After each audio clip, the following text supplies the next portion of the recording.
F1, as we know it, is the pinnacle of motorsport racing, with fans coming all over the globe to watch their teams and their drivers compete for the title of Drivers' World Champion and Constructors' World Champion.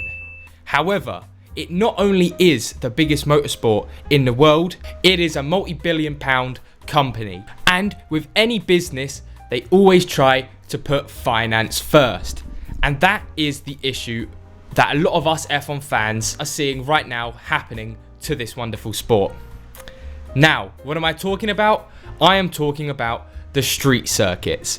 It has been officially announced a few weeks back that Madrid will be joining the season calendar continuing from 2026. And this now means around a third of the tracks on the grid are street tracks. To put it simply, a street circuit is any race that takes place in a city on roads that are built for the city, and on any other weekend they are just normal places that you would be driving past. Take for instance the most important one, Monaco. You can drive around the Monaco Grand Prix whenever you want if you live in Monaco. It's only turned into a race for that weekend. So with that out of the way, let me just give you some of the issues that come up with these sorts of races. Now, first up is more of a preference one, I guess, because a few people would say opposite, but I genuinely don't ever like street races layouts. And for me, there's just no creativity around it because there's a certain amount of roads you can use. You can't really pave your way making completely different roads. It's a city.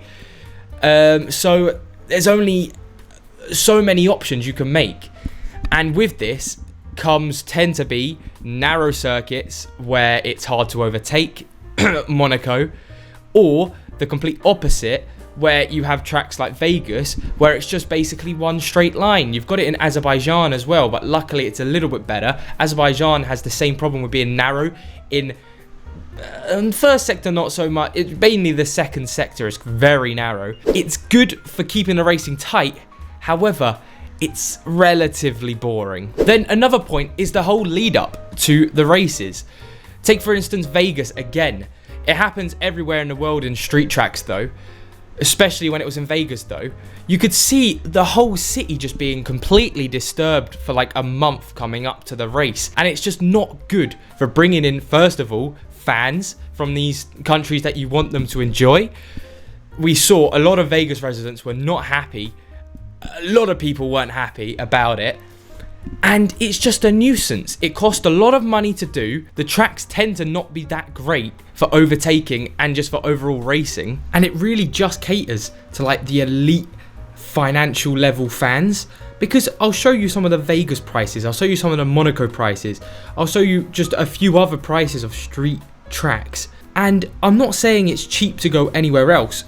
It's definitely not.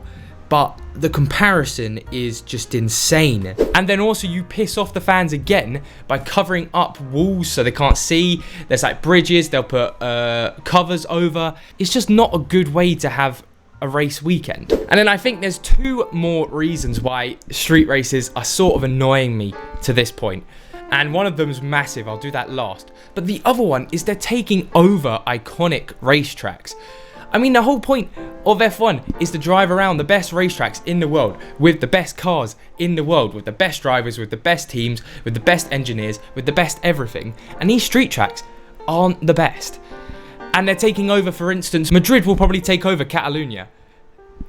And it's like they've just improved that track and now they're going to get rid of it. And the more street tracks you have taking up these positions where iconic races could be held, it also diminishes the feeling of having a street race. Like when there was only one or two, like I'd be happy at just being Monaco and Singapore. They're my two favorites just because Monaco's iconic. But that's what I was saying. Monaco used to be a spectacle. It's like, wow, the F1 cars are on the streets. It's crazy to see. But now there's so many of them. It's like, what? This is old news. I really do think there should be a limit of 4 street races throughout the whole season, because then it would be interesting. And maybe, yeah, they could do some like rotation so that you do get to see the F1 cars on the Vegas Strip or Azerbaijan, Miami, whatnot. But it's just especially to name a few, when you've got Hockenheim not on the list, you've not got Nürburgring, you've not got the Sepang International, you've not got Indianapolis, Brands Hatch. There's so many races that you could go to that are better. And at the end of the day, street circuits weren't made to hold F1 fans as well, which is another issue because, like I said, with setting it all up, the grandstands always sell out. They're always way too expensive. And if you do want to see it cheap, you can't because they've covered up everything. So prepare to spend a lot of money. And that's what I'm going to lead on to. The main thing is the money it makes. And this is the problem with F1 being a massive business. And now, of course, it wouldn't be able to run if it wasn't a business. I fully understand that. But we've also got to realise the cons of a business is always that they're going to put the money side first. They're not going to care about the fans as much as the money. Basically, street tracks tend to appeal to a wider audience and bring in money because of that spectacle. However, what they're failing to understand, the people they're bringing into these races will only watch that one race and won't buy any merch, won't buy anything to do with F1. They just are interested because they're like, oh, that sounds pretty cool. And then they'll carry on their day afterwards like nothing happened. They're forgetting about the people they should really be looking for, which are the real fans.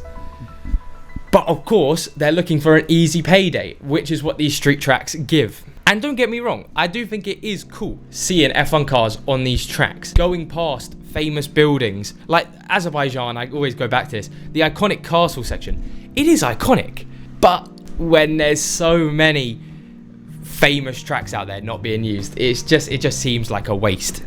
But yeah, at the end of the day, what do you guys think about Madrid coming to the calendar? What do you guys think about street circuits overall? I'm okay with them for now. I really do think they shouldn't be adding any more. I think they should be dropping a few.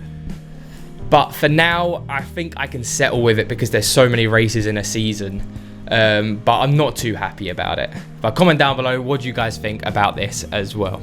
And I'll see you all later in another video. Bye bye.